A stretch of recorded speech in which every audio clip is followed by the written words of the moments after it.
Hi ka-coffee, magandang araw po sa inyo, Luzon, Visayas at Mindanao. So nandito po ulit tayo sa Senado para dumalo po sa pagdinig na naman po ng impeachment trial ni Sara Duterte. Nakausap po natin si Congressman Benny Abante. At maganda po yung kanyang ipinaliwanag sa atin. At ang isa sa pinupunto niya, kasi sa totoo lang marami tayong kababayan na inip na dito sa impeachment trial. At may mga reports na baka umabot pa po ito ng February. Pero sabi po ni Congressman Benny, baka by October, posible natin itong matapos dahil na-establish na po yung mga ebidensya doon lang sa article ng grave threat.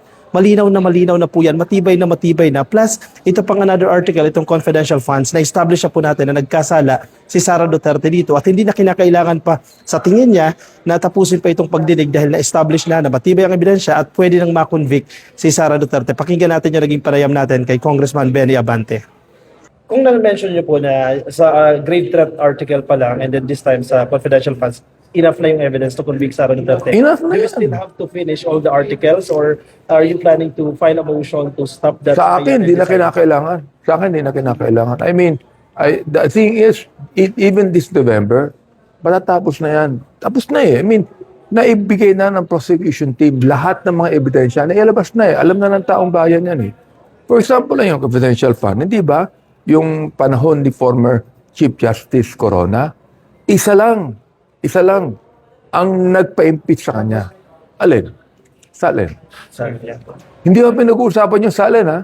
Hindi ko pinag-uusapan yun. Ito, apat na eh. Apat na binigyan ng ebidensya rito. Oh, hindi ba? I mean, ano pa ang sabihin ni Vice President Sara na wala naman eh. Walang ebidensya. Well, let the impeachment court decide on that. Dapat lang, sa akin, ang pakiusap ko lang sa impeachment court, sa ating senator judges, huwag ng politics. I hope that they will appreciate the evidence presented. Yun lang. Yung ebidensya na present ng prosecuting team. Yun lang. Sa witness po natin dito kay Assistant Chief of Staff, yesterday sumalang po siya, no?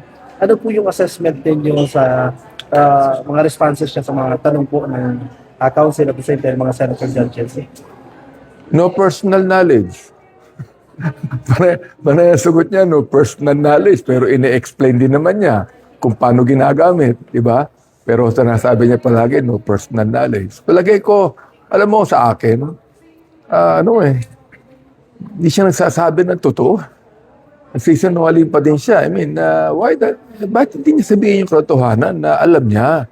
Alam ng Vice President na nag-uusap sila. Siya yung Assistant Chief of Staff eh. Dapat alam niya. So, alam niya.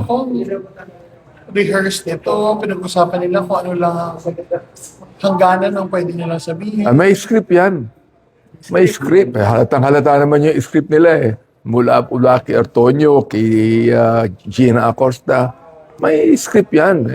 Si Gina, for example, paulit-ulit ang sinasabi niya. Palagi nilang ganon. Di ba? I mean, scripted yan. Ibig sabihin, talagang kinausap yan. Itong sasagot ninyo, whatever it is. Especially with Gina Acosta. Di ba? I mean, Siya po yung SDO ni Mayor Sara Duterte sa Davao. At sinabi niya po na ganito daw talaga ang sistema nila ever since ang standard operating procedure. So, naniniwala po ba tayo na wala talaga siyang alam kung anong nangyari sa confidential files? habit palagay ko yun. Habit na yun, di ba? I mean, bisyo na. Mula pa nung Mayor si Vice President Sara hanggang ngayon. So, bisyo na yun eh. Yun ang ginagawa nila eh. Parang SOP. Eka nga. Standard operating Parang muscle memory na po, no? Automatic. automatic na. Hindi na kinakailangan pang utusan. Hindi na kinakailangan pang sabihan. Automatic na yan. Yan ang gagawin niya. Kumbaga sir, yung operation nila sa Davao parang pinalaki lang nila dito na naging Vice President. Malaki. Biro mo, Vice President yan eh. Magkano lang pang confidential fund ng mayor, di ba? I mean, just imagine na you spend 125 million per quarter. Just imagine, per quarter ha. And then, walang resibo. Naniniwala ako na hindi nila maproduce yung sino man yun. Si Belat, si Pusa. Hindi naman nila maproduce yan. Sa akin, mga multo yan eh. Mga multo lahat yan. Sa akin, I challenge them to produce these people. Si Piato, si Andy Lim, Produce them. Let them testify. Let them be the one to go to the media and say, oh, ako si Piatos, oh, nakatanggap ako ng ganito. Ba't hanggang ngayon, hindi inaano yan? Di ba? Ano to ko? Possible ba na may influence ito ni Digong? Kasi kung titingnan natin yung mga presentation nila ng mga ebidensya, yung mga acknowledgement receipts, obviously, hindi maganda yung pagkakagawa eh. Bakit ganun sila complacent? Sino nagturo sa kanila? May nagdikta ba sila na ganito strategies na gawin ninyo? Well, alam mo, in fairness, no, palagay ko, with the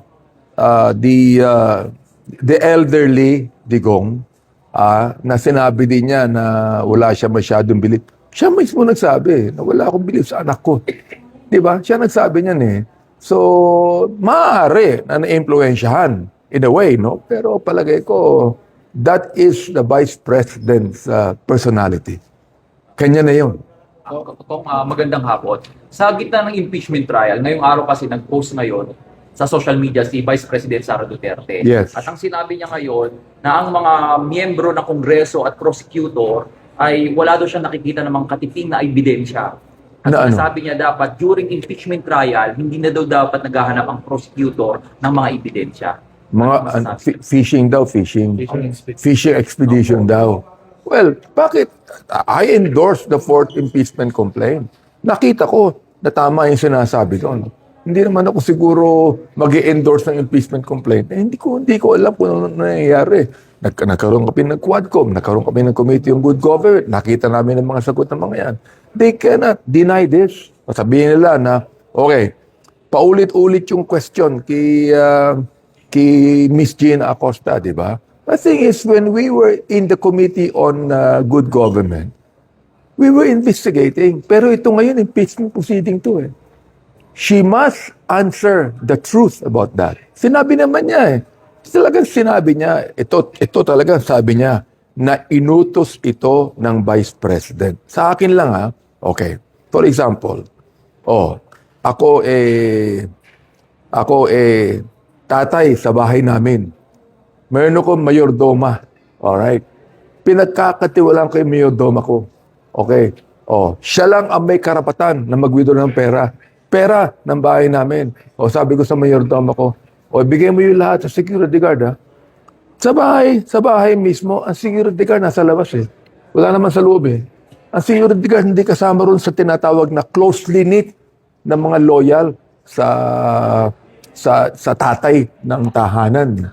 Diba? I mean, just imagine. Sabihin niya ron sa mayordoma niya, ibigay mo to, security guard, ha? Siya na ang bahalang gumastos. Pwede ba yun?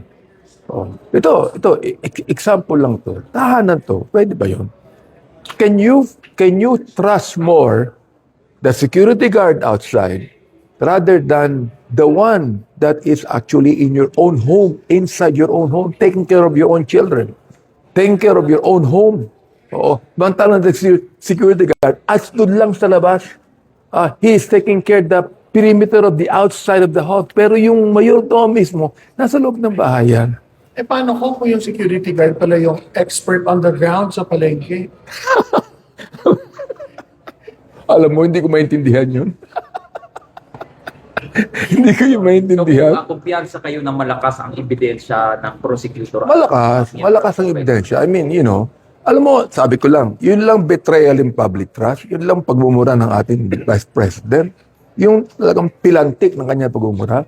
Grabe na yun eh. Saan ka nakakita naman ng Vice President na kababaing tao, ang tindi magmura? Di ba? I mean, would the people na disente, yung mga tao na nag-aral, yung mga tao na mayroon tinatawag na disiplina, would accept that? Siyempre hindi eh. For example, yung pananakot niya sa Pangulo, yung threatening niya sa Pangulo. Pangulo ng Pilipinas, threatening. Vice President siya. Do you think that decent people would be able to accept that? Talagay ko hindi. That is already a betrayal of public trust. Mandato ba yun? Yun ba mandato ng Vice President yun? Yung confidential fund na hindi niya alam kung sino gumagastos. Okay? Sino ang may sabi, ito, tawagin mong Piatos to. Yan, tawagin mong Andilim yan. Yan, tawagin mong Belat yan. Nalaman ko rin sa kausap ko Bisaya, yung palang belat, masama pala yun. Masama pala ibig sabihin, no? Sa Tagalog, belat. At hindi mo ginaya, belat. Sa Bisaya pala, masama pala yun. Kaya ayaw ko nang banggitin. Di ba? No. Sino nagsabi sa kanya niyan? Di ba? I mean, is that not the Vice President? Oo. Gumagawa ba ang Vice Presidente ng isang bagay na hindi niya alam? Naguutos ba siya kila Chika ng amount na gagastahin, hindi niya alam kung kaya nabibigay yan? Palagay ko, alam na alam ng Vice President yan. Now, I'd like the people to realize it. Kung doon po sa, kasi para po makompleto po yung picture ng chain of responsibility. Yes. Mahalaga pa po ba yung magiging salaysay nila, Chika? Ano po yung ng procedure? Palagay ko, hindi na alam mo. Kailangan pa po ba yung Alam mo, I remember, tinatanong ko nga yung isang kasama namin sa Congress inimbita ba namin sila Chika nung hearing namin? Oo. Sabi niya, I remember we invited him, pero hindi siya nagpunta. Oo, hindi siya nagpunta. Ibig sabihin, inutusan siya, huwag kang pupunta. Tapos sabihin niya ngayon, na I am willing to come. My goodness, ang bira, hindi na siya nagpunta sa investigation. Ngayon pupunta siya ngayon. Anong ibig sabihin niyan? You see? Kaya, ganun lang talaga yan eh.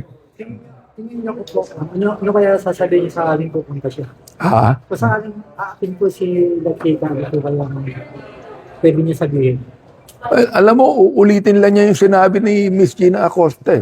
Ulitin lang niya eh. So, I don't think there's a need for him to even come. Oo, sapagkat tinabi na ni Miss Gina Acosta na inutusan siya ng Vice President na sabihin kay La Chica, ibigay mo yung 125 million sa kanya. Now, hindi ko alam kung paano ginamit ni La Chica ang 125 million. Should he be trusted with that kind of amount of money? Na wala siyang anumang kukunin dyan? Oo. Kinakailangan pagkatiwalaan siya na hindi alam na Vice President kung paano gagastahin ang 125 million pesos. For example, iniisip ko na lang, kung akong Vice President, di ba? I mean, iibitahan ko yung security ko, ito yung 125 million, bahala ka na dyan. Bahala ka na dyan. Ganun lang ba yun? O sabihin ko sa kanya, ito, bigay mo to kay Piatos, o bigay mo to kay Andilim, o bigay mo to. I mean, it is the Vice President. He's the Vice President. Wala nang iba dyan. Kung last question na po, kayo po ba yung nagbigay ng comfort cross ni Attorney May? Gusto kong ibigay yung gusto. Oo.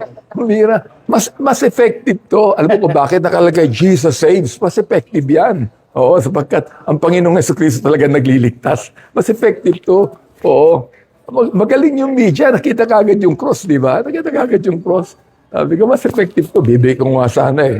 Kung pwede lang ako pumasok to, binigay ko na. Thank you so much. Salamat. Salamat Thank you. po. Salamat.